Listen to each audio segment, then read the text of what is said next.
ni mu karere ka Nyarugenge mu murenge wa Kimisagara mu gasantere ka Nyabugogo hasanzwe hakorerwa beka. Na yindi nkuru rero irimo iragenda ihavugwa ni inkuru y'umugabo wari utwaye imodoka yari yambaye RAM 510 waje rero gukubitwa n'uwiyise ko akora mu nzego z'umutekano, noneho haramukubita karahava. Ibyagiye bitangazwa rero n'abaturage bakorera muri santere ya Nyabugogo hano n'ubundi mu mujyi wa Kigali. Ubwo rero uyu wari utwaye imodoka yari arimo arakubitwa, abaturage benshi bahuruye baza kureba ibibaye, basanga rero n'uyu mugabo wari utwaye iyi modoka yari yambaye RAM 510 ngo kuko n'ubundi ariho yari asanzwe araza imodoka yiwe. Byabaye rero kuri uyu wa mbere tariki ya 23 z'ukwezi kwa gatandatu uyu mwaka wa 2025. Umva rero ibyagiye bitangazwa n'abaturage ndetse n'ibyatangajwe n'uyu nyiri modoka wahohotewe n'uyu wise ko akora mu nzego z'umutekano. Ngo yaparitse nabi, umushoferi akamubwira ati urabona ndimo ndinjira muri parikingi yanjye, reka mbanze nyinjiremo n'ubundi no modoka isanzwe irarahangana nimugoroba. Avuze ati vana ahangaha iyo modoka bitaraba nabi cyangwa umbwire mwere. Nibwo tubakijuje afata imodoka ye ayisubiza inyuma, maze kwisubiza inyuma aragenda kuramo inkoni ariyo yiyingiye ndayimwambura.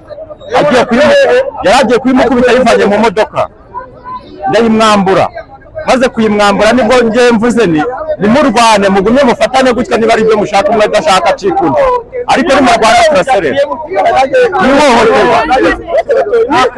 Mu by'ukuri nta muyobozi witwara gutyo, niba ari ukunguka abayobozi bitwara harimo abo kananiye. Witwa Munyantore Anastase, ariko uno mushoferi akorewe ibintu by'akarengane katari keza, kuko nimba tugeze hano umushoferi akajya gukata, umuntu wese yemewe guparika ahantu ashoboka. Ntabwo tugifitemo abantu bameze kuriya bino bafata abantu bagakubita umuntu agiye gukata agize gute. Hano hari abaturage bari kuvuga ko afitemo ibiro hano hejuru, ariko umuntu ukora muri ofisi ufite ibiro ntabwo yakagombye kuba yakora ibintu nka biriya. Ikintu tugomba gukora n'ubutabera dusaba agakurikiranwa, kuko umuturage ntabwo ari gutega ubwoba. Uyu mutipe yahohotewe bamugomba kumurenganura. Umuntu w'umuyobozi aba agomba kuba afite ikarita ikimuranga icyo ari cyo cyose, ariko bamusabye ikarita nta n'imwe yabonye.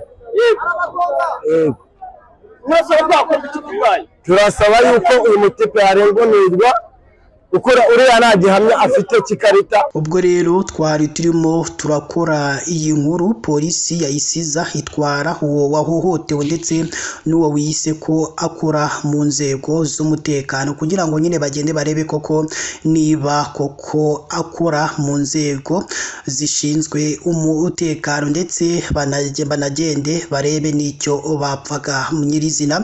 Byinshi rero tuzagenda tumenya byerekeranye n'iyi nkuru, tuzabigarukaho mu makuru yacu tugenda tubagezaho umunsi ku munsi. Imana yo mu ijuru ikomeze ibane namwe, aho amakuru yo ya KN Radio nakagaruka.